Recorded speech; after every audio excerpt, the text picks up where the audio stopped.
Welcome back. Bulletin کا آغاز کریں گے اور سب سے پہلے آپ کو خبر دیں گے۔ امریکی صدر ڈونلڈ ٹرمپ نے کہا ہے کہ ایران کے ساتھ معاہدے پر اتوار کو دستخط ہوں گے۔ جاری اپنے بیان میں ڈونلڈ ٹرمپ کا کہنا تھا کہ دستخط ہوتے ہی آبنائے ہرمز کھول دی جائے گی۔ ان کا کہنا تھا جب سکون ہو جائے گا تو مناسب وقت پر جا کر جوہری مواد کی باقیات حاصل کر لیں گے۔ امریکی صدر نے اپنے بیان میں یہ بھی کہا کہ ان کی انتظامیہ کے ماضی کی امریکی حکومتوں کے مقابلے میں ایران کے ساتھ زیادہ بہتر تعلقات ہیں۔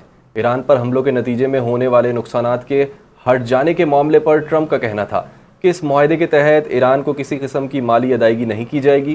انہوں نے یہ دعویٰ بھی کیا کہ ایران اب جوہری ہتھیار حاصل کرنے کا خواہش مند نہیں ہے اور وہ اب ان ہتھیاروں کی خریداری، تیاری یا کسی اور ذریعے سے حاصل کرنے کی کوشش بھی نہیں کر سکے گا۔ واضح رہے کہ امریکی صدر 2 روز قبل بھی یہ دعویٰ کر چکے ہیں کہ امریکہ اور ایران کے درمیان جاری مذاکرات اہم مرحلے میں داخل ہو چکے ہیں اور دونوں ممالک کے درمیان مجوزہ معاہدے کی دستاویزات تقریباً حتمی شکل اختیار کر چکی۔ ایرانی فوج نے امریکی صدر ٹرمپ کا آج ڈیل پر دستخط ہونے کا دعویٰ مسترد کر دیا۔ ایرانی پاسداران انقلاب فورس کا کہنا ہے ایرانی مذاکرات کار آج کسی معاہدے پر دستخط نہ کرنے کا بتا چکے ہیں۔ پاسداران انقلاب کے مطابق صدر ٹرمپ معاہدے پر دستخط کی تقریب اپنی سالگرہ کی وجہ سے 14 جون کو کرنا چاہتے ہیں۔ بیان کے مطابق ٹرمپ اس موقع کو علامتی اہمیت دے کر اپنی ذاتی تشہیر کا پروگرام بنا رہے ہیں۔ اس سے پہلے امریکی صدر ڈونلڈ ٹرمپ نے اعلان کیا تھا کہ ایران کے ساتھ امن معاہدے پر دستخط آج ہوں گے۔ معاہدے پر دستخط ہوتے ہی آبنائے ہرمز سب کے لیے کھل جائے گی۔ امریکہ، ایران اور پورے مشرق وسطیٰ کے ساتھ مستقبل میں کام کرنے کے منتظر ہیں۔ ایرانی افواج کے سینئر ترجمان بریگیڈیئر جنرل ابوالفضل شکارچی نے کہا ہے کہ امریکی صدر ڈونلڈ ٹرمپ جنگ اور جاری بحرانوں سے نکلنے کا باعزت راستہ تلاش کر رہے ہیں۔ ایک بیان میں بریگیڈیئر جنرل ابوالفضل شکارچی نے کہا کہ امریکی صدر ڈونلڈ ٹرمپ زمینی حقائق پر عمل کرنے کے بجائے زیادہ تر نعروں، ٹویٹس اور میڈیا مہمات میں سرگرم رہے ہیں۔ ٹرمپ اب اپنے لیے ایک باعزت واپسی کی حکمت عملی بنانے کی کوشش کر رہے ہیں۔ انہوں نے کہا کہ ایران نے عملی طور پر دنیا کو دکھایا ہے کہ اصل طاقت ایرانی عوام کے عزم، ایرانی جنگجوؤں کی جرت اور اسلامی انقلاب کے رہبر کی قیادت میں ہے۔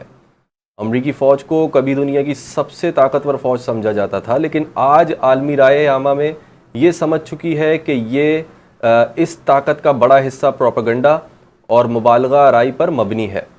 ابوالفضل شکارچی کا کہنا تھا کہ ایران نے میدان جنگ میں اپنے دشمنوں کو جواب دیا ہے اور آئندہ بھی دیتا رہے گا۔ مغربی کنارے میں اسرائیلی فوج نے چھاپوں کا سلسلہ شروع کرتے ہوئے کئی قصبوں دیہاتوں میں داخل ہو کر کارروائیاں کی ہیں۔ فلسطینی خبر رساں ادارے کے مطابق اسرائیلی فورسز نے جنین کے مغرب میں واقع قصبے رمانہ میں چھاپہ مارا۔ راملہ اور البیرا کے علاقے میں واقع گاؤں دیر ابو مشل میں اسرائیلی فوج کی جانب سے آنسو گیس کی شیلنگ کے باعث کئی فلسطینی متاثر ہوئے۔ بیت لحم کے جنوب مشرق میں اسرائیلی آبادکاروں نے پانی کی پائپ لائنیں چوری کر لیں۔ اسی علاقے کے گاؤں وادی رحال میں آبادکاروں نے یروشلم ڈسٹرکٹ الیکٹرک کمپنی کے عملے پر حملہ کیا۔ اسرائیلی آبادکاروں نے جنین کے جنوب میں واقع قصبہ الرابا پر دھاوا بولا اور رام اللہ کے مغرب میں واقع گاؤں عین عریق پر بھی حملہ کیا۔ اور دوسری جانب اسرائیل کے اپوزیشن رہنما یائر لاپید نے وزیراعظم نیتن یاہو کو تنقید کا نشانہ بناتے ہوئے کہا ہے کہ امریکہ اور ایران کے درمیان سامنے آنے والا مجوزہ معاہدہ اسرائیل کے کسی بھی جنگی مقصد کو حاصل کرنے میں کامیاب نہیں ہوا۔ یائر لاپید نے سوشل میڈیا پر جاری بیان میں کہا کہ ایرانی حکومت برقرار ہے، اس کا میزائل پروگرام بدستور موجود ہے، ایران اپنے جوہری پروگرام کو دوبارہ تعمیر کر سکتا ہے۔ امریکہ ایران معاہدہ دراصل نیتن یاہو کی مکمل ناکامی کا نتیجہ ہے۔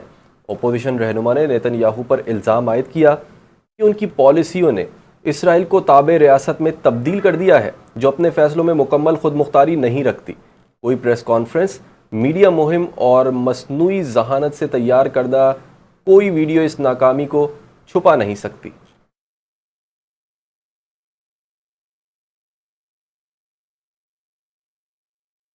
ایرانی حکام نے شہید ایرانی سپریم لیڈر آیت اللہ خامنائی کی نماز جنازہ تدفین کی تاریخ کا اعلان کر دیا۔ ایرانی خبر ایجنسی کے مطابق 4-5 جولائی کو شہید خامنائی کی الوداعی تقریب منعقد ہوئی۔ 6 جولائی کو تہران میں شہید آیت اللہ خامنائی کی نماز جنازہ ادا ہوگی، جبکہ 7 جولائی کو قم شہر میں نماز جنازہ ادا کی جائے گی۔ ایرانی خبر ایجنسی کے مطابق 9 جولائی کو مشہد میں جلوس جنازہ اور تدفین ہوگی۔ ایرانی خبر ایجنسی کے مطابق شہید آیت اللہ خامنائی کی تدفین مشہد میں روضہ امام رضا میں کی جائے گی۔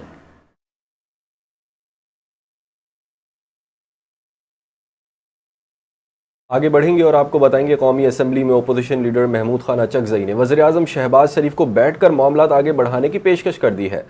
محمود خان اچکزئی نے قومی اسمبلی اجلاس سے خطاب کرتے ہوئے کہا کہ غلطیوں کی اصلاح ہو سکتی ہے۔ شہباز شریف پارلیمنٹ کو مضبوط کریں، ایک معاہدہ کریں تاکہ سیاسی جماعتیں ایک دوسرے کی ٹانگیں نہ کھینچیں۔ فیڈریشن صوبوں کو پیسے دیتی ہے، آپ نے صوبوں سے لے لیے۔ بانی پی ٹی آئی پر اتنی سختی نہ کریں، ایک دوسرے کو جیلوں میں ڈالنے سے کچھ نہیں ہوگا۔ انہوں نے سوال کیا کہ بانی پی ٹی آئی سے کسی کی ملاقات ہو جائے تو کیا ہوگا؟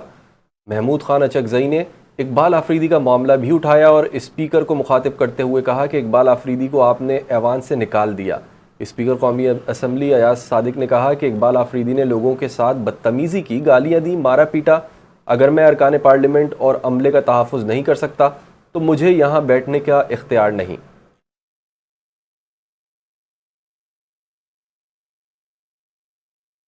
آزاد کشمیر میں کالعدم جوائنٹ ایکشن کمیٹی کی ہڑتال کے باعث پیدا ہونے والی صورتحال پر شہریوں نے رد عمل کا اظہار کیا۔ مختلف علاقوں کے مکینوں کا کہنا ہے ہڑتال کی وجہ سے روزمرہ زندگی متاثر ہو رہی ہے، دہاڑی دار طبقہ مشکلات کا شکار ہے۔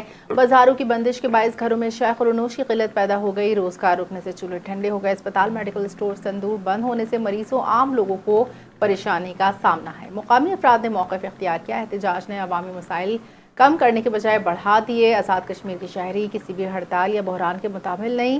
بعض شہریوں نے یہ بھی کہا کہ صورتحال کے بارے میں غلط معلومات، افواہیں پھیلائی جا رہی ہیں جس سے کشیدگی میں اضافہ ہو رہا ہے۔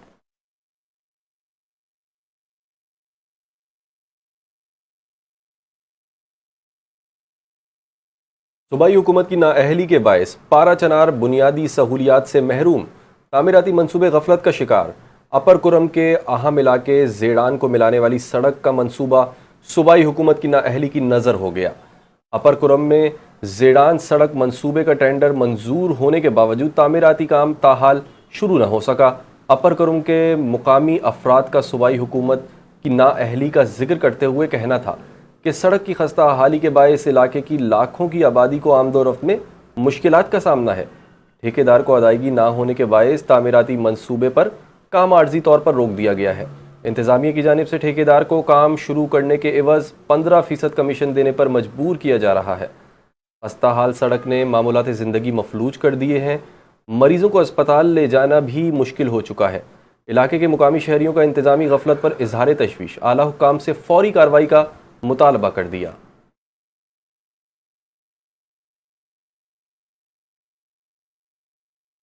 ہڈا پولیس نے گٹکا منشیات کے خلاف جاری کریک ڈاؤن کے دوران ایک اہم کارروائی کرتے ہوئے بڑی مقدار میں گٹکا مٹیریل برآمد کر لیا۔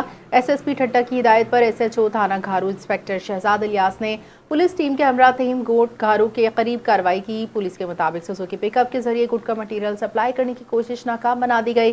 کارروائی کے دوران ملزم عمر ولد نواب خان پٹھان رہائشی سوراب گوٹ کراچی کو گرفتار کر لیا۔ پولیس نے ملزم کے قبضے سے گٹکا مٹیریل 150 پوڑیاں گٹکا ماوا برآمد کر لیا۔ گرفتار ملزم کے خلاف گٹکا ایکٹ کے تحت مقدمہ درج کر کے تفتیش شروع کر دی۔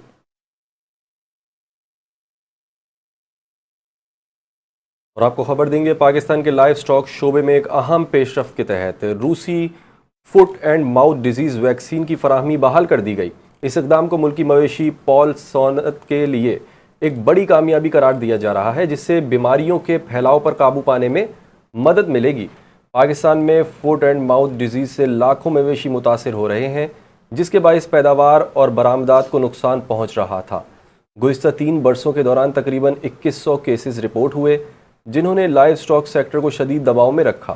ویکسین کی بحالی میں SIFC کی سہولت کاری کو اہم قرار دیا گیا ہے، جس کے باعث پاکستان اور روس کے درمیان تعاون مزید مضبوط ہوا ہے۔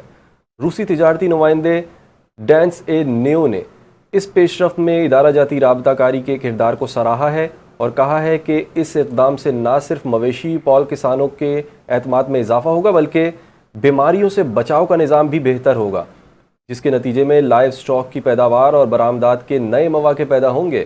SIFC کے عملی اقدامات سے پاکستان کا لائف سٹاک شعبہ جدت، پائیداری اور خود کفالت کی جانب تیزی سے گامزن ہے۔